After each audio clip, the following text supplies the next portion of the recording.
Hi peeps, I'm Allie and this is ClassicAllee Geek. Shipwreck, mistaken identity, cross-dressing, romance, and pirates. But Allie, that couldn't possibly be in one story. That's way too much awesome. Alas, dear peeps, it is in one story.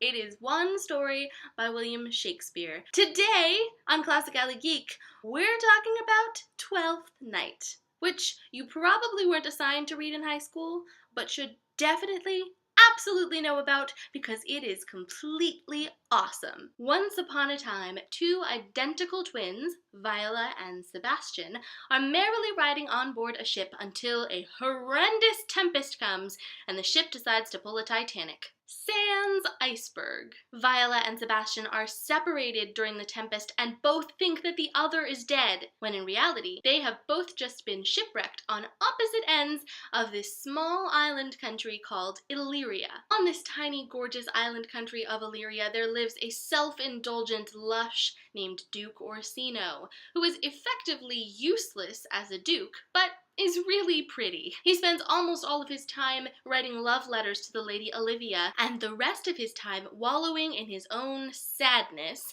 because Olivia has decided not to see any suitors during her 7-year mourning period, which she is having for her recently deceased father and brother. Meanwhile, Viola survives the storm and arrives on the shores of Illyria, soggy and distraught, thinking that her brother Sebastian has died in the storm. Realizing that she is a noblewoman alone in a foreign country, she realizes that she is a target for kidnapping and political hostage. So she decides to protect herself by dressing up as a man and seeking employment as a servant under the Duke Orsino. So Viola goes to work for the Duke disguised as a manservant named Cesario, and she quickly becomes his favorite servant because she's super smart and good at music and poetry and rhetoric and is great company. Eventually, the Duke decides to send Viola out to woo the Lady Olivia on his behalf. Viola is torn because during this period of getting to know the Duke and becoming his servant, she has totally fallen completely hopelessly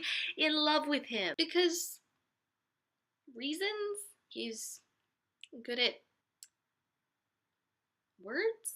He's romantic, I guess. I don't know. So Viola wants to make the Duke happy and serve him well, but she also doesn't want Olivia to fall in love with the Duke because she herself is in love with him.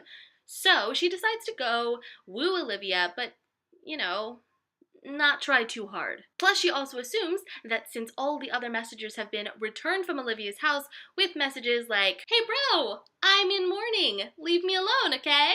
Viola assumes her suit won't be effective anyway. Viola goes to Olivia's house and because she's so snappy and witty, is allowed to enter and speak with Olivia herself, which is farther than any of the other messengers were able to go. Viola goes on and on and on about Duke Orsino's undying devotion to Lady Olivia, and Lady Olivia is still wholly unimpressed with the Duke Orsino's love. However, she is not wholly unimpressed with Cesario, the handsome manservant from Duke Orsino's house. So she falls in love with Viola, dressed as Cesario, and this is where it gets tricky. Now, Olivia's cousin, Sir Toby Belch, is living in her house with her because, according to custom, there had to be a male family member inside the house with her, and her father and brother just died, so you get Sir Toby just kind of mooching around. Now, he's brought his rich but not super intelligent friend Andrew Aguecheek along, basically so he can hang out with him and buy him lots of food and ale and stuff.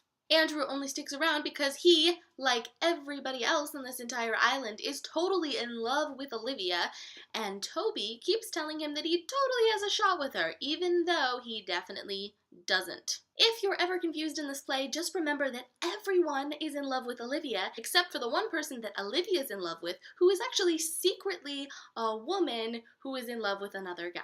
Sebastian, Viola's twin brother, was rescued by a sea captain, read pirate, named Antonio, who cleans him up, gives him money and a place to stay in Illyria, and tells him to go get his life back together. And then we don't see him for a while.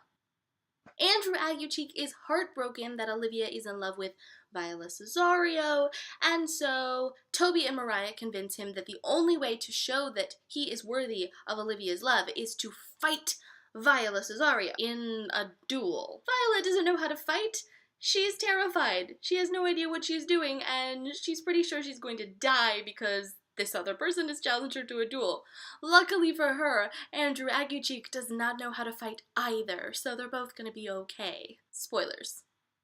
Sir Toby drags Viola Cesario into the square to fight reluctant Andrew Aguecheek for Olivia's heart. So the duel is just about to begin when a sea captain, read pirate, named Antonio shows up and throws himself in front of Aguecheek's sword, defending Viola Cesario with his very life.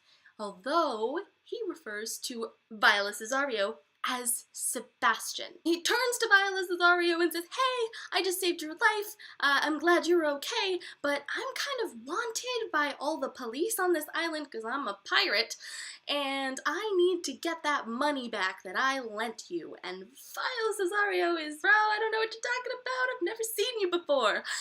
Antonio, thinking that he is, in fact, talking to Sebastian, is horrified and betrayed and curses him to his grave as the police drag him off to jail. Viola is understandably very confused. She has no idea what has just happened. She has no idea who Antonio is, but she does realize that he referred to her as Sebastian, which means that he has mistaken her for her brother, which means her brother is alive somewhere. Sebastian shows up in town alive and well and runs into Olivia, and Olivia immediately mistakes him for Viola Cesario because they are twins and asks him to marry her. Sebastian is clearly confused, but Olivia's really pretty, and this is pretty much the best thing that could happen to him in this strange land where he knows no one, so he agrees. The Duke learns that Olivia has married Cesario and is totally furious until they all meet, and he realizes that there is another man who looks exactly like Viola Cesario, but he's in fact not Viola Cesario. So then Viola confesses that she was in fact a woman this whole time, and the Duke turns around and says, "Hey, wait a minute. When you were my servant, you always said things like, if I were a woman, I would totally be in love with you. And it turns out that you are in fact a woman, so does that mean you're in love with me?" And Viola says, "Yeah, I totally am in love with you." And he's like, "Great, let's get married, but first, let's get you into some lady clothes because it's kind of weird that you're still wearing a mustache." And Viola's like, "Yeah, awesome, I'm gonna go change, we're gonna get married, and we're all gonna live happily ever after." And that is Twelfth Night by William Shakespeare. If you like this video, please subscribe to the ClassicAllee Geek YouTube channel for more random geekiness, more geeky news, and more literary tales of books that you didn't have to read in high school but should know about because they're completely awesome. Until next time, I'm Allie.